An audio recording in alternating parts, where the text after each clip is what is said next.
नमस्कार बंधुरा पाकशालार राधुनीते सबाइके स्वागत। आमी प्रियंका आज के निये चले एसेछि एकटा नतून रेसिपि। आजकेर रेसिपि होच्छे गोटा फुलकपिर रोस्ट। आमी गोटा फुलकपिर रोस्टटा बानानोर जोन्नो निये निয়েছি একটা গোটা ফুলকপি। ফুলকপিটাকে আমি খানিকক্ষণ গরম জলে নুন দিয়ে ভিজিয়ে রেখেছিলাম। তাতে কি হয়, ফুলকপির ভেতরে যদি কোনো পোকা থাকে সেটা বেরিয়ে আসে।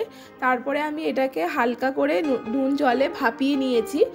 এখানে মোটামুটি ফুলকপিটা 50% মতো সেদ্ধ করা রয়েছে।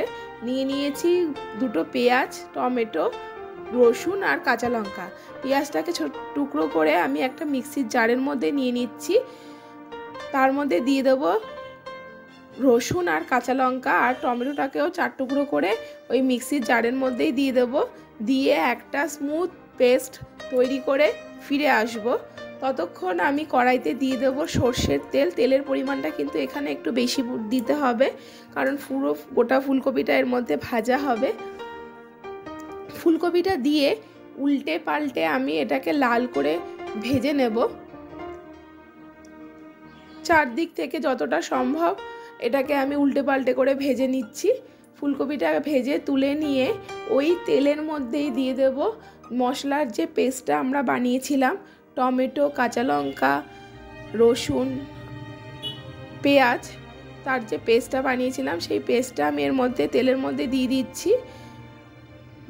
দিয়ে একটু নেড়ে চেড়ে এর মধ্যে দিয়ে দেব আদা বাটা, জিরে বাটা,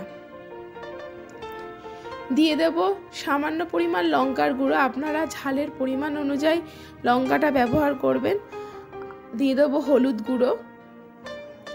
আপনারা যদি ঝাল বেশি পছন্দ না করেন সেক্ষেত্রে কাশ্মীরি লঙ্কার গুঁড়ো ব্যবহার করতে পারেন, তাহলে রঙটাও খুব ভালো আসবে আর খুব বেশি ঝালও হবে না। দিয়ে দিচ্ছি এখানে পরিমাণ মতো নুন। নুনটা দিয়ে নেড়ে চেড়ে আর একটু ভালো করে কষিয়ে নেব। তেল ছাড়তে শুরু করলে ওর মধ্যে দিয়ে দেব ফ্যাটানো টক দই। আমি এখানে টক দইটা মিক্সির জারের মধ্যে ভালো করে ফেটিয়ে নিয়েছি। টক দই দেওয়ার সময় গ্যাসের ফ্লেমটাকে লোতে রাখবেন এবং বারবার নাড়বেন যাতে টক দইটা ফেটে না যায়। ফ্যাটানো টক দই দিয়ে ভালো করে নেড়ে চেড়ে আবারও কষিয়ে নেবো কিছুক্ষণের জন্য। দিয়ে দেবো চিনি দিলে এখানে টমেটো আর টক দই দুটোর টেস্ট দেওয়াতে একটু টক টক ভাব হয়ে যাবে, সেই টেস্টটা ব্যালেন্স হবে।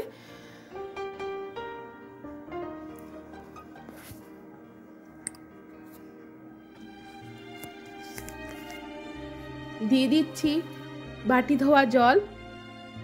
বাটি ধোয়া জল দিয়ে ঝোলটা ফুটে উঠলে এর মধ্যে দিয়ে দেবো ভেজে রাখা গোটা ফুলকপিটা।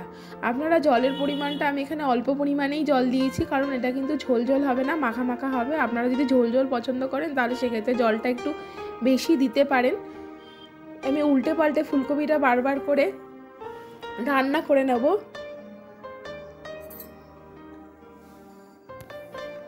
বারবার উল্টে পাল্টে ফুলকপিটা কিন্তু রান্না করা হয়ে গেলে দেখবেন ঝোলটা শুকনো শুকনো হয়ে আসলে তেল ছাড়তে শুরু করবে।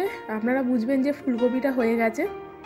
এরকম অবস্থায় ফুলকপিটা একটা সার্ভিং প্লেটে তুলে নিয়ে ওপর দিয়ে যে মশলা ঝোল যেটা রয়েছে, গ্রেভিটা, সেটা আপনারা সার্ভিং প্লেটে দিয়ে পরিবেশন করবেন গোটা ফুলকপির রোস্ট। এটা ভাতের সাথে, গরম গরম ভাতের সাথে খুব ভালো লাগে।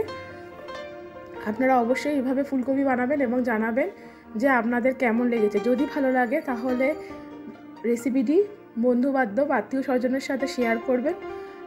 আমার চ্যানেলের নতুন দর্শক বন্ধু হলে আমার চ্যানেলকে সাবস্ক্রাইব করে পাশে থাকার অনুরোধ জানাচ্ছি। আর পুরাতন দর্শক বন্ধুদের জানাচ্ছি অসংখ্য ধন্যবাদ আমার সাথে থাকার জন্য। ভিডিওটি দেখার জন্য ধন্যবাদ। আবার নতুন ভিডিও নিয়ে ফিরে আসবো এই চ্যানেলেই।